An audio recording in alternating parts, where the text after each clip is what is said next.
To be eligible for those funds, you must first live in the city of Tampa, and there's also an income requirement. For residents who lived through the flooding here, they say they fear that it may happen again. You can kind of still see. 19 inches of water seeped into Kathy Keisner's home during Hurricane Milton. I didn't expect the flooding because, I'm not in a flood area. 4 months later, she's still rebuilding the Forest Hills home she's lived in for more than 30 years. You can just put it right here. Councilman Luis Vieira has been keeping up with residents like Keisner. The Tampa City Council just unanimously approved $3.2 million in disaster relief funding for hurricane victims. While Keisner has been able to get back into her home, she says other neighbors haven't been so lucky. But there are a lot of people around me that haven't even done anything because they're financially strapped. Gwen Torres raised 3 generations in her home. We ended up selling the house at a loss just to cover the mortgage. I lived in a hotel for over 2 months, lost everything.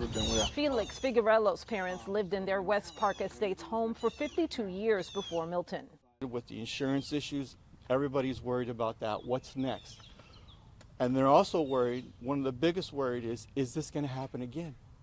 What if it happens again? If this happens to my parents again, they're done. They can't go and get another HELOC. The city and county have commissioned a flood study. Those results are expected before the start of the next hurricane season. County Commissioner Harry Cohen says they'll be looking for recommendations to put into practice. We're not going to ever be able to prevent everything, but we can always do better and we can always be more resilient. The city of Tampa plans to spend $10 million to make sure all pumps have backup generators. Councilman Vieira says the storms are making the problem of affordable housing worse. You can't afford to pay your house and then pay the rent at the new place or the mortgage at the new place that you're on. And guess what that gives rise to? People who are going to take advantage of that to buy these homes. That increases the cost of living in communities. And again, what Commissioner Cohen and I are here to talk about is the plight that these folks are going through, but also making sure that we keep people in their homes.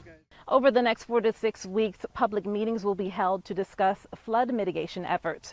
Reporting in Tampa, Fadia Patterson, Spectrum News.